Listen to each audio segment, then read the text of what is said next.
Magandang araw, wala na nga muna ulit tayong intro-intro pero bago ang lahat, kahit wala pa mang alas 12 ay Happy New Year na nga po sa inyo. Ilang oras na nga lang ay magpapaalam na tayo sa taong 2024 at magsisay hello naman tayo sa taong 2025 pero bago nga yun sobrang nagpapasalamat nga kami sa daming nangyari at blessings na natanggap nga namin ngayong taon. At nawa ngayong taon mas marami pa nga tayong matanggap na blessings hindi lang para sa amin kung hindi para sa ating lahat at syempre ang pinaka-importante nga ay magandang kalusugan. Siyempre, sasamahan pa rin nga natin yan ng napakaraming sipag, tiyaga at pagsisikap para matupad nga natin yung mga pangarap natin sa ating mga pamilya. At dahil magbabagong taon na, siyempre tayo mga nanay ay aligagana naman sa paglilinis sa bahay at ayan, pagkatapos ko ngang imisin itong ilang mga pinamili namin na naglinis naman nga ako dito sa may bar table.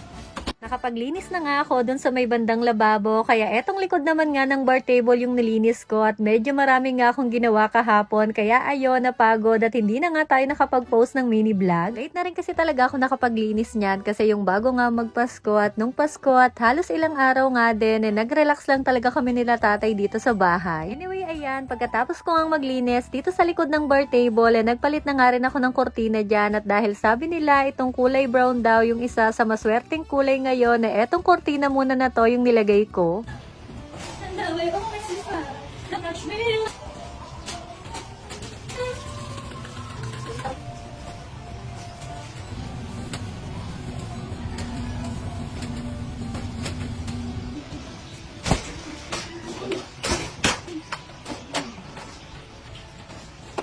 Pinunasan ko na rin pala itong kitchen rack dito at yung ilang mga gamit na nakalagay dyan at huwag nyo na nga palang itanong kung bakit nga 3 kettle yung nilagay ko dyan. Pagkatapos nga ng ilang minutes, ayan at malinis na naman nga sila at masarap na naman tignan at pagkatapos ko nga dyan, dito naman nga ako sa may sala lumipat ng paglilinis. Pinaakyat ko na nga muna yung mag-ama ko dun sa taas para makapaglinis nga ako dito ng maayos kasi kapag hindi, si Bal nga ay lilikot nga lang ng lilikot dito.